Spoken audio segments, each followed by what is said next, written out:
Hey guys, how's it going? Ingrid and I are about to watch Alien 3 and this is going to be the rough one. This is the point where we just had the big high and now things are going to start to be hit and miss going forward. All right then, well at least I know what to expect. Yep, I mean I can't guarantee if it's all going to be crap or it might just be, you know, dumb fun or infuriating fun. You know what I mean by that, right? Like, yeah. So, yeah, I mean, I'm not going to spoil it because I know once it happens, you're going to be probably like, oh, come on. But, yeah, this one gets depressing is all I'll tell you. But, yeah, we'll see you guys on the other end. Hey, guys. Robert and Ingrid here. We just got finished and woof. Woof is a good way to start, right? Just, it's not crap. Definitely not crap, but we can't give it any higher than an 8. You care to start? Basically, they immediately get us with, well, a kind of depressing, shocking gut punch in that Newt and Hicks are killed off. In the most bittersweet way. I can't say crap way, because at least they didn't feel anything. But yeah, we were pissed. We were pissed. Yeah. Especially when I told her the plot for the for one of the other scripts. But as it went on, first we thought like, oh, it's good trash. But by the end, you start to realize, if you're really going to end it, if this was to be the final movie, or at least the final of Ripley's story, this is the way. Yeah. If you wanted to end it with finality, this is the way. Unfortunate. It's unfortunate, but again, we're not going any higher at 8 because of killing off Hicks and Newt the way they did. They could have put him in a coma. They could have done, there's some other things they could have done, but by the end, it brought absolute finality to it. Yeah, and there's a lot of elements that it sold us on as it went on. Yep, I mean, the acting is phenomenal. Yeah. One thing you cannot deny about this entire trilogy is the acting is top-notch. Yeah. Especially Charles Dance as Clemens. You felt the chemistry with him and Ripley. Just like you felt with Ripley and Hicks, but it was a different kind of chemistry. Yeah. But it's like, you can see though why, you know, again, they would act on things. Because you just felt like they're both lost souls. Similar to how Ripley and Newt were. Yeah. And again, all of them, the one downside is because they're all bald, so many of them got mixed in. Can we agree to that? Yeah, a couple of prison tats would have helped change that a lot. Yeah, but basically a Xenomorph is already running around. And it, you know, it's a quadruped, it's a runner. So it's fast, really fast. And what did you think about the alien here compared to the other two movies? Felt like a force of nature even more so. Like the first one felt like a slasher killer. Second one felt like drones. This one felt like a force of nature, didn't it? That's not a bad comparison. Yeah. Because, yeah, the first one was a slasher. Let's be honest. The first one was a slasher. A bit of a force of nature, but still mysterious. This one was fast. It was taking out people. It was nearly unstoppable, even by the end. But, yeah, we have that. We have so much character stuff that's built up to it.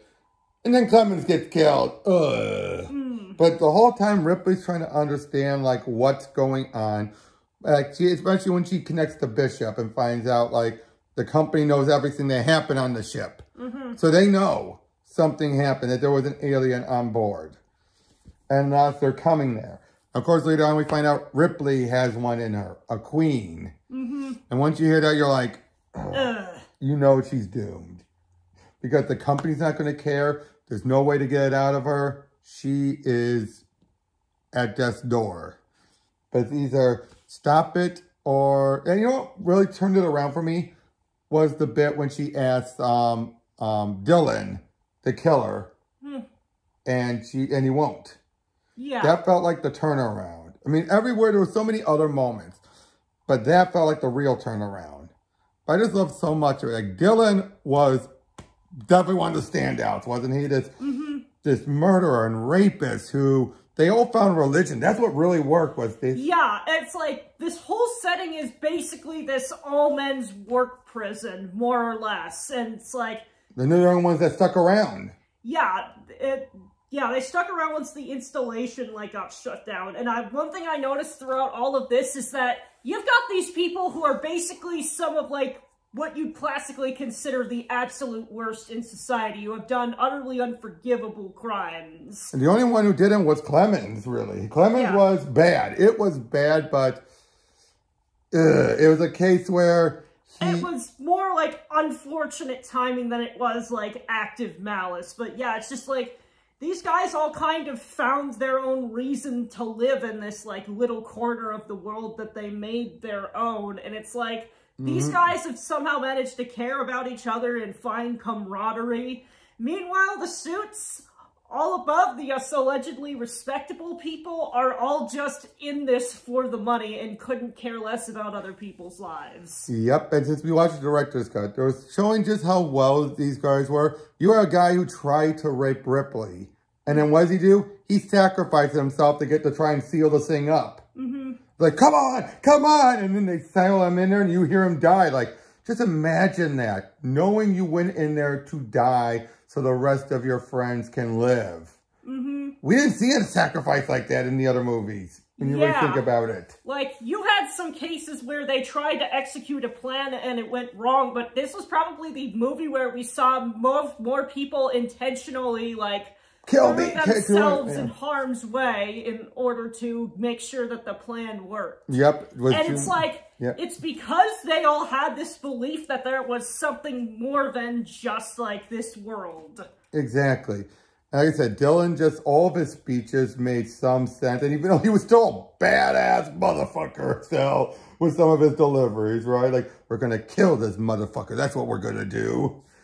Again, just so much of it worked. Sigourney really gave it her all. Like, I could not tell that she was tired of the role. I mean, I could tell in a figurative sense, you know, how tired Ripley was.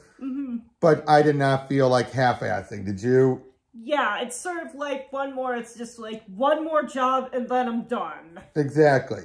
She saw it through to the end.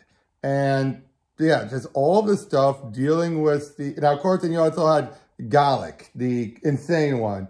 Oh boy, was his story a bit interesting, right? He thought that this, that the Xenomorph was a demon, you know, the worship, like, tell me what to do. And then he releases the thing, idiot, and gets killed by it. But then you just have, again, just so much leading up to it until we have the big energy climax, which I feel did go on a little too long. Would you agree? Like, it felt like the whole point was just spin their wheels until the company got closer. Did you get that feeling for the climax? I'm talking about them running through the hallways and everything. And that's probably the one criticism I would give it. Yeah, that's fair. It felt like it was a little too long. Just a little. Not way too long, but a little. But then you get to the point where they had to drop lead on it. And Dylan first said, like, it dies, then you die. But then he says that, but then he's like, once Ripley's out of the way, like, no, I'm going to buy time. It's like, I truly felt like, yes, he said, I've killed people and I'll kill you. He didn't mean it. I think he found so much repentedness that he just would never bring himself to do it. And he didn't want, I think he did that because he'd sooner die than give in. Do you have that feeling? Like, given everything about the guy? Yeah. Yeah, I have a feeling he'd sooner sacrifice himself than actually have to go through killing Ripley. And I gotta say, them doing the lead, but it's still alive, was like, why won't you just die? But at least we got to see the alien taking it out in a very clever and creative way. Yep, without just being blown out the airlock this time. Instead, it's like you got the lead, and then you got the water. Hot lead, and then you got the water. Compressing it down till poop. Like a balloon popping. Then Bishop 2. First, let's talk about Bishop 1 scene. That was heart-wrenching, wasn't it? Just this whole bit of explaining everything to her, Ripley. And then he said, shut me down. they could fix me, but I won't be stay of the line. Please just do it. The basic thing, put me out of my misery. Yeah. But then we see Bishop 2. Who is apparently the original creator of the bots and the one who has their likeness. Yep, and the company sent him. And first he's being like, we're going to destroy it. And you know he's full of it. And what happens when one of the guys shoot Morse? Then it's like everything starts to be revealed. Imagine what we could learn from it. It's like, dude. But again, throughout all of this, Ripley just feels this sense of impending doom. Until finally, she just drops herself in to the fire, into the heat.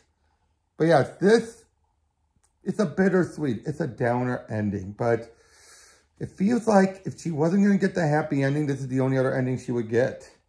After everything she's been through. At least she can finally confirm that the bitch is dead. Yep. But I mean, would you agree with that, though? Like, throughout all of this, this felt like the only way, really. If you weren't going to give her a happy ending, this was the only alternative. I can't think of any other alternative. Aside from her constantly going on to kill the things. But if you want a finality, it's either a happy ending or this. And then the fact that he reused her sign-off from the first movie, that felt a little contrived, but it was still a sad, somber moment still, wasn't it? At least Morse survived. You think they would have just killed him, but I guess they felt like, no, he's suffered enough. But just so much of this felt... I wanted to hate it more. I wanted to hate it more after what happened to Hicks and Newt, didn't you? Yeah, I was kind of just like bracing myself for the worst after that. But how do we describe it? It's like finding a still functioning car in a garbage dump. Or alternatively, somebody who's built a functional vehicle entirely out of scrap. That too. Which, I mean, they kind of did that in the movie, too. Yeah, they did. It feels like this is so good, and yet you wish it didn't go this route. I think that's the best way of looking at it, because it's the acting. The writing is just so superb, on par with the other ones. That's the one thing I'll give this. It's a trilogy that's on par with each other, even though they're all different. Like, the first two, radically different. This felt like the in-between. Like, it's not too claustrophobic, terrifying, but it's not gung-ho. Yeah, come on, you apes, you want to live forever? None of that. But because you have this group of prisoners, which I felt was the most interesting. That they were the standouts here, wouldn't you say? Yeah, it's just like you have these really nuanced characters who just... Worst of the worst. You're not going to feel bad when they die. But at the same time, it means that when they do good things, it stands out like a bright spot. Because it's like, there's still a little bit of humanity, even in the worst of these people. I still felt though Clement's death really hit hard. You're just like, no! We were both like, no! But I accept it. It needed to happen. He was too much of the hope spot, given what's to come. Would you agree with that? Yeah. And I think if he had survived, he would have been taken out by Bishop. Yeah, it's like... Say what you will, at least it was a quick death. You know, and all that. But yeah, this alien didn't even bother trying to, lay eggs or anything because it knew the queen was coming. Yeah. I find that interesting too, don't you? Like, it felt like that truly was a return to the first one. Only then, though, we still had them trying to make them into eggs, the egg morphs. But yeah, but again, overall, strongest 8 we can give it. Like, I would give it like an 89 if we were doing percentages. Yeah. One shy from a 90, but we can't do that. We can't. Not with what they did to Hicks and Newt. Yeah. But this, although we know there's a fourth movie, and you know what it's called? Resurrection. Oh, God. Yup. And that's the one that, let me just put it this way, a parody script written straight. Oh, boy. Yeah. But we'll be getting to that and next, though. So, oh, wait, we forgot to mention, this movie did not want to be played. Oh, yeah. I was trying to struggle to get it to play on my PS5, and I was wondering if, like, the machine was defective or something, but after a quick internet search, the movie doesn't want to be played. Apparently, it's just this one couple of discs that it has a problem with, and no one knows why. No, but the only way around it, you put it, one of the good movies, you get to the menu, and then you put the next one in. It's like, wow, there is, like, very specific hacks for doing this. It does not want to be played. Yeah. What does that say? Is it self-aware?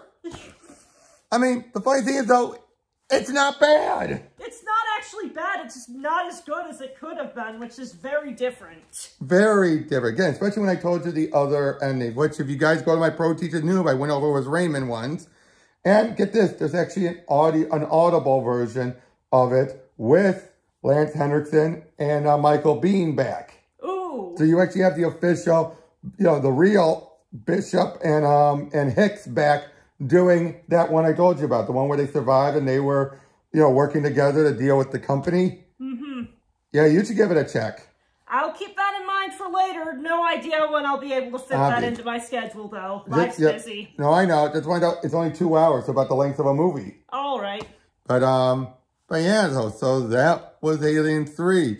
A strong ending. A strong ending. If it ended here, and for a long time it did, I'd say it was worth it. Yeah. Would you agree? Like, it gave finality.